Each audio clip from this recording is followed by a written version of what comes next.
르말레의 아들 베가 제17년에 유다의 왕 요담의 아들 아하스가 왕이 되니 아하스가 왕이 될 때 나이가 20세라.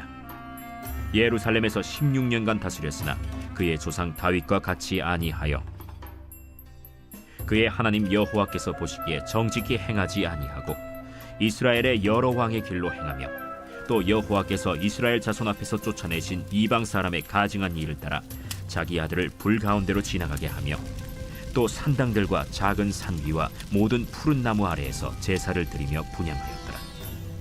이때 아람의 왕 르신과 이스라엘의 왕 르말랴의 아들 베가가 예루살렘에 올라와서 싸우려 하여 아하스를 에워쌌으나 능히 이기지 못하니라.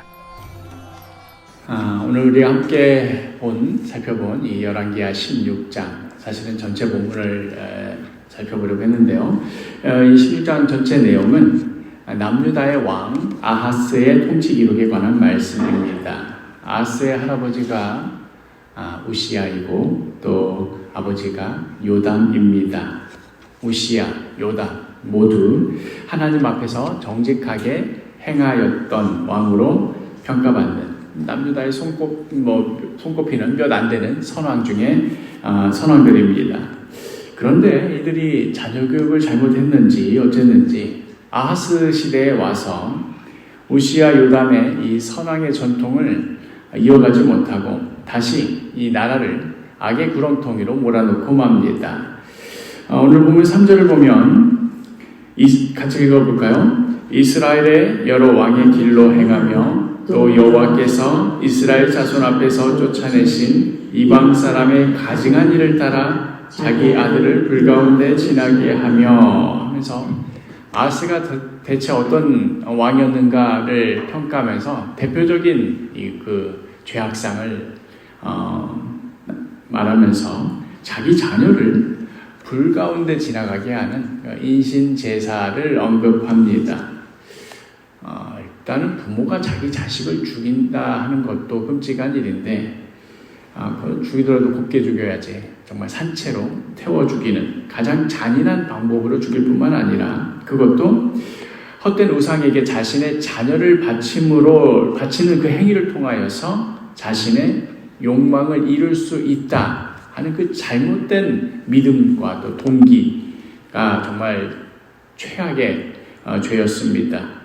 그 동기가 악하게 그지없었을 뿐만 아니라 방법도 악했고 무엇보다도 정말 아무것도 아닌 그 허망한 우상을 위해서 자기 자녀를 그런 짓을 했다는 이런 끔찍한 죄를 저지른다는 게 하나님의 진노를 부를 수밖에 없었습니다. 이렇게 삶이 엉망이다 보면 안에서 새는 바가지 밖에서도 새겠지요. 아니나 다를까 곧바로 남유다 가운데 위기가 찾아옵니다. 우리 5절 말씀 같이 읽어보겠습니다. 이때에 아람의 왕 르신과 이스라엘의 왕 르말랴의 아들 베가가 예루살렘에 올라와서 싸우려 하여 아하스를 에워쌌으나 능히 이기지 못하니라. 우리가 이제 아람하고 북이스라엘 둘 사이가 앙숙이라는 거 알지 않습니까? 그렇죠? 아합 왕 때도 그랬고 여호람 때도 그렇고 하여튼 북이스라엘이랑 요람이랑 붙어 있어가지고 맨날 싸우던 그런 앙숙 같던 이 두 나라가 둘이 싸우는 바람에 상대적으로 이제 남유다는 조금 안전할 수 있었던 그런 상황이었었는데 이게 무슨 바람이 불었는지 이 둘이서 그렇게 싸우던 두 나라가 찰떡궁합이 돼가지고는 연합하여서 남유다를 치는 겁니다. 그러니까 왕이 계속해서 하나님 앞에 잘못을 하니까 외부 상황마저도 전에는 그런 일이 없었는데 한 번도 그럴 일도 없었는데 이게 상황이 이상하게 돌아가더니 최악의 일이 벌어지는 겁니다. 집안일도 비슷하지요.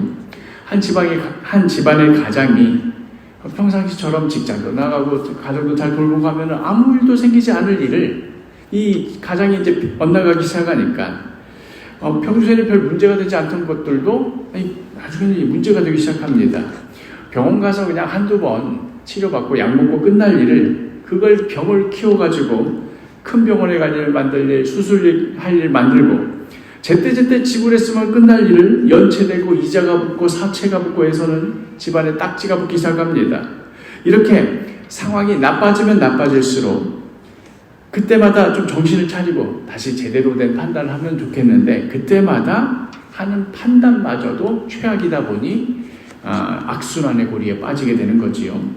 돈이 조금 생기면 그걸 어떻게든 뭐 생필품을 사든지 아니면 아이들 아플 때 약사 먹이든지 하면 될 텐데 그 적은 돈으로 내가 지금 상황이 이렇게 어려운데 이 돈으로 내 인생 한 방이다 하면서 로또를 사면은 그 집안이 어떻게 돌아가겠습니까? 그게 되겠습니까? 지금 아하스가 왕으로서 한 짓이 바로 이러한 짓입니다. 일이 틀어지고 뭔가 잘못됐으면 어디가 문제였는가? 어디에서부터 해결할 수 있겠는가? 명확하게 바라봐야 되고 또 스스로 정직하게 바라봐야 했었는데 그놈의 그 한방 심리 때문에 내가 이제껏 저 우상에게 꼬라박은 게 얼마인데 하는 그런 본전 미련 때문에 우상 숭배에 대한 미련을 벗어나지 못하고 심지어는 자기 자식을 불에 태워 바치면서까지 전혀 엉뚱한 방법으로 엉뚱하다 못해 최악의 방법으로 문제를 해결해 보겠다며 오히려 더 큰 문제를 불러일으키고 있었던 것입니다. 나중에 오늘 설교 이제 후반부에 말씀드리겠지만 사실 이렇게 최악의 상황 가운데서도 방법이 전혀 없었던 것이 아니었습니다. 하나님의 개입이 있었습니다. 그런데도 이 아하스는 끝내 똥꼬집 부리더니 결국 문제를 이런 식으로 해결하려 했습니다. 지금 예루살렘 앞까지 지금 북이스라엘과 아람이 쳐들어오니까 하나님을 의지하지 않고 자기 나름대로 머리 써가지고 이렇게 하면 되지 않겠나 해서 생각했던 방법이 7절과 8절에 나옵니다. 같이 읽겠습니다. 아하스가 아스로 왕 디글랏 빌레셀에게 사자를 보내 이르되 나는 왕의 신복이요 왕의 아들이다. 이제 아람 왕과 이스라엘 왕이 나를 치니 청하건대 올라와 그 손에서 나를 구원하소서 하고 8절 아하스가 여호와의 성전과 왕궁 곳간에 있는 은금을 내어다가 아스로 왕에게 예물로 보냈더니 전에는 아람 북이스라엘 이 정도만 머리 쓰면 신경 쓰면 되는데 이 당시는 이제 역사적 격변기였습니다. 전혀 생각하지 못했던 아수르가 발흥하던 그런 시대였습니다. 쉽게 말하자면 매달 들어오는 그 월급 따박따박 받아가지고는 예전과 같이 생활할 수가 없는 뭐 언제 회사가 사라질지 모르고 그 알량한 회사에서 언제 잘릴지도 모르는 외부의 상황이 계속해서 급변하니까 이걸 어디다 기준을 맞춰야 될지 모르는 그런 시대였습니다. 이런 격변기에 이토록 불안하게 흔들리는 시대에 자기 스스로 뭐라도 해보겠다며 어떤 시도를 한다는 게 그만 또 잘못된 선택을 한 것이지요. 그래서 이 아람과 북이스라엘의 위협으로부터 벗어나겠다고 한다고 한 짓이 더 큰 호랑이인 아수르에게 가서 자기 고개를 속에 집어넣은 짓을 한 겁니다. 여호와의 성전과 왕궁 곳간에 있는 은금 다 내어다가 이 아수르에게 바치면서 이들 아람과 북이스라엘을 좀 처리해달라고 부탁을 한 것이지요. 우리가 지난주 큐티 말씀 묵상하면서 봤지만 히스기야가 정말이지 고생 많이 했지 않습니까? 누구 때문에 고생했습니까? 바로 이 아수르 때문에 고생했습니다. 아수르가 아람도 무너뜨리고 그 다음에 그 밑에 있는 북이스라엘도 무너뜨리고 나니까 이제 그간 자기를 지켜주던 방벽이 다 사라졌습니다. 아수르가 곧바로 어디로 쳐들어오는 겁니까? 남유다 쳐들어와가지고는 예루살렘 성벽에 와서 고래고래 소리 지르면서 니들 대변 먹을 줄 알아 소변 먹을 줄 알아라 이런 협박을 하는 일이 그 아들인 히스기야 때 당한 겁니다. 누구 때문에요? 아버지가 쉽게 말하자면 아버지가 싸놓은 똥 때문에 그 아들이 그걸 치우느라고 그 고생을 한 겁니다. 마치 아버지가 내가 가장인데 이 집안 문제는 내가 해결해 하고는 조폭들한테 가가지고는 사채 빌어다 쓰고는 급한 불은 끄기는 껐는데 나중에 그 아들이 조폭한테 끌려가가지고는 콩팥 꺼내다 팔겠다는 둥 안구를 적출하겠다는 둥 아버지 때문에 험한 꼴 당하게 되는 그 모습이 바로 아하스와 그 아들 히스기야의 이야기인 것입니다. 그런데 이게 아직 끝이 아닙니다. 이 정도만 했어도 충분히 말썽 다 피울 거 피웠을 것 같은데 아하스의 계획은 여기서 그치지 않습니다. 10절 말씀을 보면 아하스 왕이 아수르의 왕 빌레셋을 만나러 다메섹에 갔다가 거기 있는 제단을 보고 아하스 왕이 그 제단의 모든 구조와 제도의 양식을 그려 제사장 우리야에게 보냈더니, 하나님을 무시해도 분수가 이제 이 정도까지 하는 겁니다. 아수르 왕궁에 이제 뭐 사채비 갚으러 갔겠죠. 거기 관궁에 갔다가 거기 있는 제단을 보니까 그냥 아하스 눈이 휘둥그레지는 겁니다. 야, 역시 선진국은, 강대국은 다르구나. 이런 제단에서 제사 지내고 하니까 나라가 부강하고 번영하지 하면서 냉큼 자기도 그 뒷국문이 쫓겠다면서 아수르의 제단을 본따서 그 설계도를 그려놓고는 남유다의 제사장 우리야에게 보낸 겁니다. 내가 도착하기 전까지 우리 예루살렘 성전 다 이렇게 아수르식으로 다 바꿔놔라. 북이스라엘의 그 아합 왕이 대놓고 우리는 이제 바알이 우리 북이스라엘의 주신이다, 이런 식으로 했다가 아주 비참한 말로를 맞이하지 않았습니까? 그런데 이제 예루살렘에서도 우리도 선진국 스타일대로 요즘 핫한 트렌드에 맞게 제사 지내겠다고 지금 남유다도 그 짓을 따라하고 있는 겁니다. 이 모습이 좀 남일 같지는 않지요. 어느 순간 우리 한국 교회의 예배드리는 모습이 이게 지금 하나님 앞에 겸손히 엎드려서 자신의 것을 다 내려놓는 그러한 예배의 모습인가, 아니면은 무슨 세상 여느 가수의 콘서트장에 와서 자신의 어떤 종교적 감수성과 개성을 폭발시키러 온 것인가 헷갈릴 때가 있습니다. 세상에서 그렇게 해야 흥한다고 하니까, 그래야 핫하고 그래야 사람들 모여든다고 하니까 예루살렘 성전에 최신 아수르 스타일 도입하듯이 예배당을 콘서트장으로, 격조 높은 무슨 컨퍼런스장으로 그렇게 만드는 겁니다. 그렇게까지 하는 동기가 뭔가 뻔히 드러나지요. 18절에 같이 읽겠습니다. 또 안식일에 쓰기 위하여 성전에 건축한 낭실과 왕이 밖에서 들어가는 낭실을 아수르 왕을 두려워하여 여호와의 성전에 옮겨 세웠더라. 누구 눈치 보느라고요? 아수르 왕 눈치 보느라고. 오직 안식일을 위하여 따로 세워둔 그 낭실까지도 이거 아수르 왕이 이거 보면 기분 나빠하시겠지 하고 그것까지 성전 안에 구조까지 다 바꿔버리고 옮겨버리는 겁니다. 누구 눈치 받는가? 아수르 왕 눈치 받습니다. 여호와 하나님은 안중에도 없었습니다. 이게 이 열왕기하 16장 전체에 기록되어 있는 아하스 왕의 그 파란만장한 16년간의 통치 기록입니다. 이제 우리가 성경을 읽는다 할 때 오늘은, 어제까지는 15장 읽었지, 오늘은 이제 열왕기하 16장 읽을 차례야. 읽다 보니까 이 아하스 이거 참 대단한 양반이었구만, 사고를 그냥 연달아 치셨구만 하고 이제 다음 17장 히스기야가 왕이 되나 이렇게 이제 넘어갈 수 있겠는데, 그런데 성경을 깊이 읽는다는 의미가 바로 우리가 별 느낌 없이 넘어가는 바로 이런 본문 가운데 드러납니다. 우리가 오늘의 본문만 보는 것이 아니라 이 본문에 연결되어 있는 다른 성경까지도 연계해서 볼 때 우리가 자세히 보지 못했던 것들이 뭔가 의미를 가지며 놀랍게 드러나기 시작하는데요. 우리가 아까 봤던 그 지금 아하스의 최대 위기 상황, 아람과 북이스라엘이 예루살렘 성벽까지 쳐들어와가지고 좀 위협하고 있는 이런 때, 국가 존망의 기로에 서 있는 이 상황에 사실은 바로 그때 하나님께서 아하스에게 하나님의 사람을 보내셨습니다. 누구를 보내셨는가? 바로 그 위대한 선지자 이사야입니다.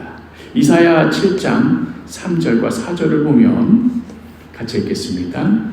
그때 여호와께서 이사야에게 이르시되 너와 내 아들 사랴숲은 윗못 수도 끝 세탁자의 밭 큰 길에 나가서 아하스를 만나 그에게 이르기를 너는 삼가며 조용하라. 르신과 아람과 르말라의 아들이 심히 노할지라도 이들은 연기나는 두 부지깽이 그루터기에 불과하니 두려워하지 말며 낙심하지 말라. 지금 뭐 방법이 없어가지고 저 두 나라가 싸워야 되는데 왜 여기 와서 싸우는, 나를 잡아먹겠다고 싸우는가? 근데 대책은 없고 이를 어찌하면 좋은가? 정말 방법이 없고 앞이 깜깜한 그때 하나님의 사람이 와서 지금 이 말씀을 전하는 겁니다. 사실 좀 인간적인 생각에는 지금 이 시국에 아하스 왕에게 두려워하지 말아라, 낙심하지 말아라 이렇게 전할 때가 아니라 너 그렇게 우상 숭배하고 네 자식 그냥 그렇게 불에 태워 바치더니 어디 꼴 좋다. 한번 네가 절하던 그 우상한테 가서 살려달라고 한번 빌어봐라. 네가 저질러 놓은 짓 네가 한번 뒷감당 해보거라. 이렇게 냉정하게 쏘아 붙여야 할 때일 것 같은데, 제가 선지자라면 정말 그 말이 이미 여기까지는 올라올 것 같은데, 하나님께서는 오히려 그런 악한 아하스를 위로하시고 격려하십니다. 파출소에서 만난 사고뭉치 아들 녀석을 그 부모가 어떻게든 집에 가자. 아이고 그래 그냥 가자. 그만하고 가자 하고 달래고 얼르듯 아하스를 끝까지 붙드십니다. 이사야 7장 8절과 9절 계속 같이 읽겠습니다. 대저 아람의 머리는 다메섹이요 다메섹의 머리는 르신이며 65년 내에 에브라임이 패망하여 다시는 나라를 이루지 못할 것이며 에브라임의 머리는 사마리아요 사마리아의 머리는 르말리아의 아들이니라. 만일 너희가 굳게 믿지 아니하면 너희는 굳게 서지 못하리라 하시니. 여기서 그 다메섹은 아람을 말하는 거고 사마리아는 북이스라엘을 가리키는 말입니다. 이토록 위협적인 아람과 북이스라엘이라 하더라도 하나님이 역사하시면 다 무너질 것들이니, 연기나는 두 부지깽이 그루터기 같은 것들이니 너 그거 신경 쓰지 말아라. 그러니 지금이라도 뭐 하라는 겁니까? 여호와 하나님께 돌아오라. 그렇게 하소연하는 것이지요. 그냥 하나님께 살려달라고, 잘못했다고 그 한마디만 하면 그러면 없던 일로 해주겠다고, 용서해주겠다고. 정말 하나님이 이렇게까지 양보하시고 봐준 왕이 또 있나 싶을 정도로 거의 그냥 떠 먹여주다시피 했습니다.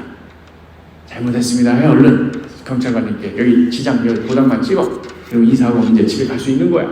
거의 뭐 그냥 이것만 찍어. 그냥 고개만 까딱 숙여. 이 정도까지 지금 하신 겁니다.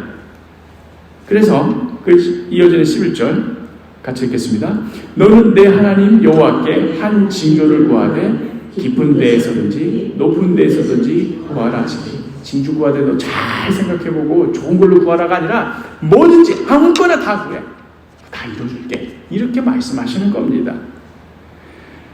지금의 상황, 지금의 위기 다 덮고 새 시작할 수 있게 해줄 터이니 무엇이든 좋으니 깊은 데서든 높은 데서든 하나님이 도와달라고 하는 그 징조 구하기만 하라 하는데, 지금 이 지경까지 와가지고 한다는 말이, 왕이 이렇게 말합니다. 12절에 같이 읽겠습니다. 아하스가 이르되 나는 구하지 아니하겠나이다. 나는 여호와를 시험하지 아니하겠나이다 한지라. 끝까지 하나님을 거절하는데, 자기도 뭐 낯이 부끄럽겠지요. 뭐라도 핑계를 대야 되겠는데 해서 한다는 말이, 내가 어떻게 하나님을 시험합니까? 이러면서 그냥 이거 갖다 하라는 그것조차도 거절해버리는 겁니다. 그리고는 이 되바라진 아하스가 하나님한테는 고개 까딱 한 번도 안 하겠다고 하면서 아까 우리가 봤던 그 본문대로 아수르 왕에게는 그냥 성전에 있는 건, 왕궁에 있는 건 다 늙어다가 다 바치면서 넙죽 엎드린 겁니다. 아버지 됐어요. 누가 이런 거 지금 뭐 바란대요. 저희들 제가 알아서 할게요. 파출소에서 막 고집 부리는 거야. 아버지 들어가세요. 제가 저 씨랑 내가 쇼고 보겠습니다. 이러면서 계속 고집 부리는 겁니다. 그러자 징조를 구하지 않겠다며 고집 부리는 이 아하스를 향해 하나님께서 오히려 한 징조를 보여주시지요. 바로 그 유명한 본문 이사야 7장 14절입니다. 같이 읽겠습니다. 그러므로 주께서 친히 징조를 너희에게 주실 것이라. 보라, 처녀가 잉태하여 아들을 낳을 것이요 그의 이름을 임마누엘이라 하리라. 그때 나온 말씀이 이 말씀입니다. 마침 이번 주가 대림절 첫째 주일이지요. 예수님의 탄생하심을 기다렸던 그 대림절이 시작되는 것인데요. 우리에게는 당연히 이 이사야 7장 14절의 본문이 예수님의 탄생을 예고하는 말씀으로밖에 보이지 않겠지만, 그렇지만 사실 우리가 지금껏 열왕기하 16장 이 아하스 왕의 지금 상황을 이야기하지 않았습니까? 이 시대 가운데에는 이 징조를 주신 이 맥락이 전혀 다릅니다. 아람과 북이스라엘이라는 결코 넘을 수 없을 것 같은 이 현실의 벽이 밀어닥치고 있고, 이런 상황에 정말 안면수신 없는 자가 왕자를 꿰차고 앉아가지고는 자기가 어떻게든 해보겠다고 하면서 하나님과는 정반대의 길로 가는 정말 인내의 한계를 느끼고 하고 있는 이런 상황 가운데 갑자기 선지자가 그럼 내가 징조로 보여드리겠습니다 하면서 갑자기 700년 뒤에 태어날 한 아기에 대한 이야기를 한다 하는 게 지금 이 위급한 상황의 맥락 가운데에는 좀 잘 맞지 않는 면이 있습니다. 지금은 전쟁 중이고 국가의 존망이 코앞에 닥친 상황입니다. 그렇다는 말은 이사야의 이 예언은 당시 상황 가운데서도 분명히 시의적절한 의미를 가지고 있었다는 말이겠지요. 당연하게도 이 징조의 그 아하스 왕 당시의 시대적 의미는 지금 위기 가운데 내몰린 남유다를 하나님께서 구원하실 것이다 하는 그 징조를 말씀하시는 겁니다. 그리고 그 징조가 실현되는 과정이 그 다음 본문에서 이어집니다. 이사야 8장 3절 같이 읽겠습니다. 내가 내 아내를 가까이 하매 그가 임신하여 아들을 낳은지라 여호와께서 내게 이르시되 그의 이름을 마헬살랄 하스바스라 하라. 여기서 이제 내가 아내를 가까이 했다는 말이 여기서 나는 이제 이사야를 의미합니다. 이사야가 자신의 아내와 관계하여 아들을 낳은 것이지요. 그러니까 지금 앞서 우리 봤던 이사야 7장 14절 보라 처녀가 잉태하여 라는 이 예언은 훗날에는 동정녀 마리아의 그 예수 출산을 의미하는 것이겠지만 지금 이사야 시대, 이 아하스 시대 당대에는 이사야가 자기 아내와 관계하여 아들을 낳은 것을 의미하는 것이 됩니다. 하나님께서 그렇게 해서 낳은 이 아들 이름을 마헬살랄 하스바스라 지으라 하십니다. 마헬살랄 하스바스, 발음하기도 어렵지요. 이 이름의 문자적 의미는 신속한 탈취, 신속한 약탈, 금방 네가 다 낚아챌 수 있을 것이라는 그런 의미입니다. 그러니까 하나님께서 항상 이렇게 보면 징조 주실 때 그 아들 태어난 아들의 이름을 가지고 자녀의 이름을 가지고 징조를 주시는데 앞으로 유다 가운데 벌어질 일이 바로 이것이다 하는 의미를 가지고 있습니다. 지금 저렇게 기고만장하고 있는 두 나라 아람과 북이스라엘을 향하여서 하나님께서 그들을 신속하게 약탈하시고 신속하게 탈취하실 것이다 하는 예언이었습니다. 그러면서 이어지는 이사야 8장 4절 같이 읽겠습니다.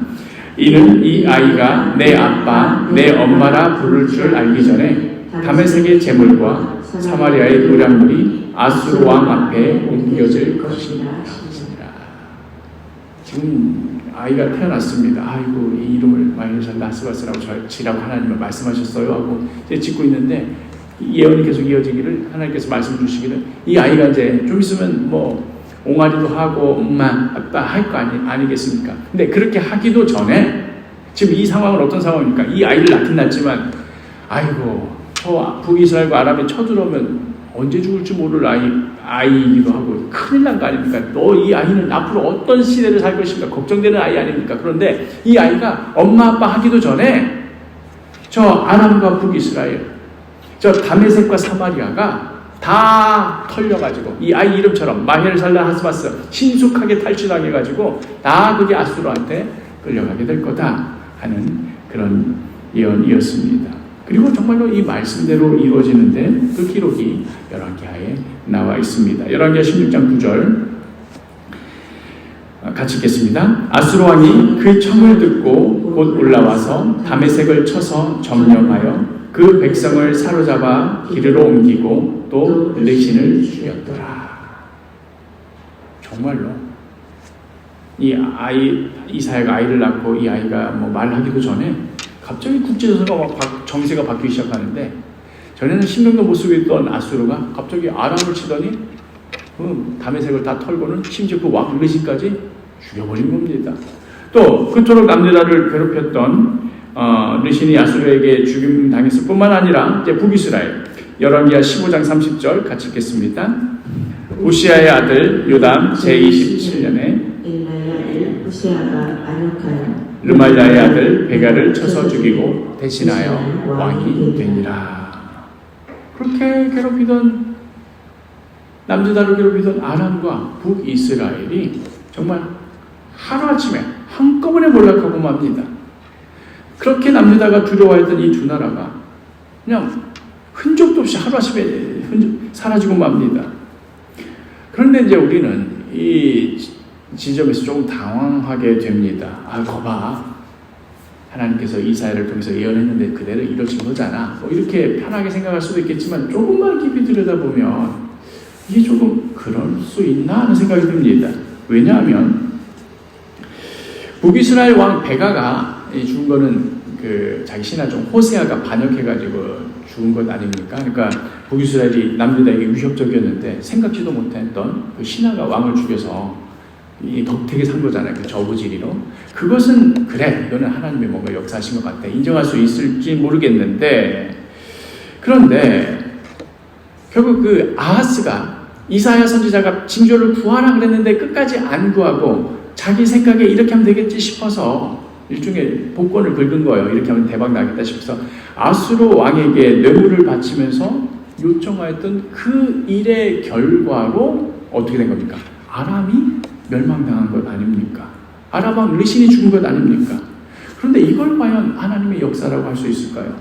만약에 이사야가 이 르신의 죽음 직후에 아하스 왕을 찾아와서는 왕이시여 보십시오, 제가 하나님께서 예언 주셨던 대로 아람 왕 르신이 죽지 않았습니까? 이렇게 말한다고 치면 그 말 앞에 아하스도 지금 이사야 앞에서 할 말이 좀 있지 않겠습니까?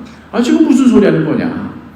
내가 진짜 아수르 왕에게 있는 돈 없는 돈 다 끌어다 바쳤기 때문에 그 아수르가 르신을 죽인 것이지, 이게 내가 한 거지 무슨 뭐 네가 예언해가지고 그거에 따라서 이루어진 일이겠느냐 하고 되묻지 않을까요?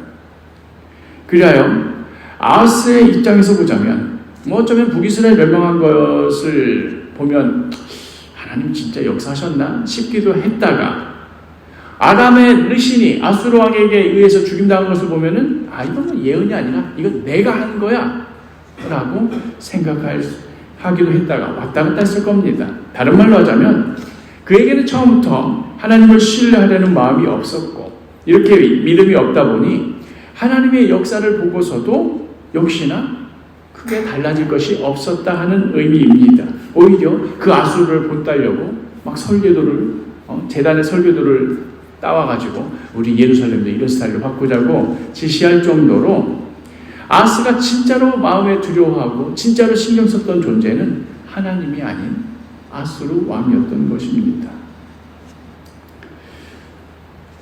우리는 지금껏 구약과 신약을 통틀어서 가장 중요한 예언 중 하나인 보라 처녀가 잉태하여 아들을 낳을 것이 하는 그 예언이 선포된 역사적인 정황을 살펴보았습니다. 그런데 우리 입장에서는 이렇게 중요한 예언이 어디 있어? 예수님께서 이 땅에 오신다는 그 예언인데, 그런데 이렇게 중요한 말씀이 선포되는데도 정작 그 예언의 말씀을 받은 왕은 별 관심이 없습니다. 또 실제로 그 예언대로 성취되었다 하더라도 달라지지도 않았습니다. 오히려 하나님을 떠나 더 악행을 더해서 예루살렘 성전에 손을 대는 그런 짓을 저질렀습니다. 그래서 오늘 이 열왕기하 16장을 읽을 때는 이 본문 내용만 가지고는 이 역사적인 상황 가운데 이렇게 중요한 예언이 있었나 싶을 정도로 아하스의 기획만 나열해 놔도 머리가 어질어질해질 정도의 그런 혼란과 광기만이 그 시대를 가득 채우고 있었습니다. 그때 선지자 이사야는 한 아기가 태어나고 그 아기가 옹알이를 하며 엄마 아빠라고 말하기도 전에 하나님의 놀라운 역사가 일어날 것이다 하는 것을 기대하였고, 또 실제로 얼마 지나지 않아서 그렇게 아람과 북이스라엘이 멸망하는 것을 목격하였습니다. 그리하여 결과적으로 남유다는 이 북이스라엘과 아람으로부터 지켜질 수 있었습니다. 물론 이제 이 아하스의 불순종으로 인하여서 이 두 나라가 사라지니까 더 큰 호랑이, 이제 아수르를 상대해야 되는 또 다른 시대적 광제가 남기는 했지만, 여튼 이 이사야 선지자로서는 하나님께서 말씀하여 주신 대로 임마누엘, 이토록 어두운 시대 가운데에도 도대체 왕도 저렇게 말도 저렇게 안 들을 수 있을까? 어떻게 일을 이렇게 만들어 놓을 수 있을까? 또 나중에 또 히스기야 때 이사야가 또 활약하지 않습니까? 그걸 해결하느라고. 그런데 그토록 어두운 시대 가운데에서도 하나님께서 함께하여 주셨구나 하는 것을 경험하였던 것입니다. 정말로 임마누엘 하나님 맞으시구나. 이 한 아이가 태어났는데 이 아이가 옹알이를 하기도 전에 하나님께서 우리 남유다를 구원하여 주셨구나. 그런데 하나님께서 이사야에게 그 예언의 말씀을 주신 진정한 의미는 그 정도, 그 시대에서 멈추지 않았습니다. 어떤 의미에서는 아하스 시대보다도 더 냉혹하고 어두웠던 그 시대의 한복판, 많은 사람들이 징조를 구하고 하나님의 사인을 구하였지만 정작 하나님께서는 그 징조를 보여주셨어도 마치 아하스가 그러하듯 믿지를 않고 받아들이지를 않고 영접하지 않았던, 그리하여 결국 박해하고 핍박하다 끝내는 십자가에 못 박아 죽이기까지 하였던 그 예수님의 모습을 이 이사야 예언을 통하여 성취하게 되었던 것이지요. 그 예수님의 모습을 처음부터 지켜보고 경험하였던 이 마태가 예수님의 모든 사역과 십자가 사건과 부활에 대해서 증언하면서 기록하는 가운데 성령의 감동하신 가운데 오늘 읽었던 이 열왕기하와 이사야 말씀이 떠오른 것입니다. 그 시절에도 그토록 하나님께서 징조를 보여주셨는데 그런데도 믿지를 않았었지. 오히려 거부하고 오히려 반항을 하고 오히려 더 보란듯이 악한 짓을 했었지. 하지만 하나님의 역사는 우리 인간들의 반항과 배신과 반역 가운데서도 거침없이 능히 이뤄내는 그 얼음덩어리가 아무리 두껍다 하더라도 그냥 꿰뚫고 지나가는 쇠빙선처럼 하나님의 역사는 우리가 아무리 반역하더라도 정말 놀랍게 이루어졌다 하는 것을 보았던 것입니다. 아스는 자기 힘으로 아수르를 불러가지고 결과적으로는 그래서 이제 아람이 멸망했으니까 이건 내가 나를 구원한 거야 라고 착각했던 것처럼 제사장과 예수님 당시에 제사장과 서기관들은 자신의 전통과 권위로 우리들이야말로 지금 하나님을 위해서 이렇게 헌신하고 있는 거야, 우리들이야말로 하나님 나라를 제대로 세우고 있는 거야 하고 착각하며 그 착각의 정도를 넘어서서 하나님의 아들을 십자가에 못 박혀 죽이는 전 우주적 반역을 저지르기까지 했습니다. 피조물이 창조주를 죽였다, 이건 말 다 한 것 아니겠습니까? 그런데 이런 반역 위에서도 하나님께서는 어떻게 행하셨다고요? 악을 선으로 바꾸시는 하나님께서 아하스의 배신을 통하여서도 그 아수르를 오히려 하나님의 역사를 이끄는 도구로 사용하셔서 하나님의 뜻을 이루시고 하나님의 아들을 십자가에 죽이는 이 말도 안 되는 우주적인 반역을 통하여서도 오히려 그 죽음의 자리를, 그 배반과 반역의 자리를 부활 생명의 자리로 바꾸셨습니다. 그 무엇도, 우리의 그 어떠함도 우리를 향하신 하나님의 구원의 섭리를 막을 것이 없었습니다. 그리하여 마태는 이 아하스 시대의 비극과 또 그 비극 위에서도 빛났던 하나님의 구원의 섭리를 떠올리며 또 그 당시에 선포되었던 그 이사야의 예언을 떠올리며 성령의 감동하신 가운데 다음과 같이 기록하였던 것입니다. 우리 마태복음 1장 18절에서 23절 말씀 두 절씩 교독하시겠습니다. 예수 그리스도의 나심은 이러하니라. 그의 어머니 마리아가 요셉과 약혼하고 동거하기 전에 성령으로 잉태된 것이 나타났더니 그의 남편 요셉은 의로운 사람이라 그를 드러내지 아니하고 가만히 끊고자 하여 이 일을 생각할 때에 주의 사자가 현몽하여 이르되 다윗의 자손 요셉아 내 아내 마리아 데려오기를 무서워하지 말라. 그에게 잉태된 자는 성령으로 된 것이라. 아들을 낳으리니 이름을 예수라 하라. 이는 그가 자기 백성을 그들의 죄에서 구원할 자이시니라 하니라. 함께 읽겠습니다. 이 모든 일이 된 것은 주께서 선지자로 하신 말씀을 이루려 하심이니 이르시되 보라 처녀가 잉태하여 아들을 낳을 것이요 그의 이름은 임마누엘이라 하리라 하셨으니 이를 번역한즉 하나님이 우리와 함께 계시다 함이라. 이사야 당시로서는 정말 꿈에도 생각 못할 그 예언의 진짜 의미가 예수 그리스도를 통하여 밝히 드러나게 된 것이지. 이사야 당시로서는 자기가 낳은 아들, 그렇죠? 자기 아내와 관계에서 낳은 이 아들이 이제 태어난 지 얼마 안 돼서 아람과 북이스라엘이 멸망할 것이다. 속히 남유다의 구원이 있을 것이다 하는 그 일이 속히 이루어질 것이라는 거기에 이 예언의 방점이 찍혀 있었던 것처럼 보였는데 마태는 이 예언 가운데 보라 처녀가 잉태의 아들을 낳을 것이냐는 이 예언 가운데 동정녀 탄생의 기적과 또 성육신의 기적까지도 이 예언 가운데 감추어져 있음을, 이 모든 감추어진 것들이 예수 그리스도 안에서 밝히 드러나게 됨을 보았던 것입니다. 그리고 무엇보다도 아하스의 시대였던, 그리고 마태의 시대였던, 하나님께서 우리 사람에게 말씀하여 주시고 성취하여 주시는 바 그 모든 본질의 궁극적인 지점, 임마누엘, 하나님이 너희와 함께 하신다. 나는 너희와 함께 하기를 원하는 그런 하나님이다 하는 것을 확실히 보여주었던 것입니다. 대림절 첫째 주간입니다. 예수님께서 이 땅에 오셨다는 그 사건이 그저 어느 날 하나님께서 아이고 지금 로마가 너무나 괴롭히고 있네. 식민지 아래에 우리 백성들이 너무나 고통스럽네. 이때쯤에서 베들레헴 마구간에 한번 아기를 태어나게 해볼까 하고 어쩌다 벌어진 그런 일이 아니라 임마누엘 하나님, 죄악과 슬픔이 가득한 이 세상 한복판에서 특별히 아하스의 시대와 같이 기존의 질서가 무너지고 새로운 질서가 압도하기 시작하고 무엇을 의지해야 할지 어떻게 살아가야 할지 혼란스럽게 그지었던 그 시대에도 변함없이 우리와 함께 하시는 그 하나님, 우리에게 말씀하여 주시며 우리 삶 가운데 친히 개입하시며 끝내는 예수 그리스도를 통하여 우리 모든 사람에게 부활 생명을 주시는, 진정으로 우리와 함께 하시는 그 예수님, 그 예수님의 탄생 사건을 기다리는 것이 바로 이 대림절입니다. 그리고 그 예수님을 간절히 기다리는 그 주간, 성탄절이 있기까지 첫째 주, 둘째 주, 셋째 주, 넷째 주, 이 기간이 바로 대림절 기간인 것이지요.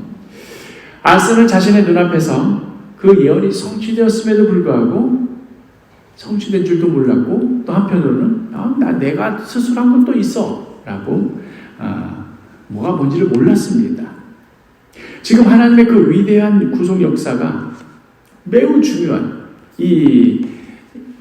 심지어 예수 그리스도가 하나님이신 그분이 이 땅에 오실 것이라는 그 예언이 지금 자기 통치 이변에 선포되고 있는 이 중요한 일이 벌어지고 있는데도 하나님을 향한 믿음이 없으니, 하나님을 향한 소망이 없으니 그냥 무슨 일인가 하고 지나치고 말았습니다. 여전히 정신 못 차리고 아수르에 쳐다보면서 야 이거 좋다 이러고 지나가고 말았습니다.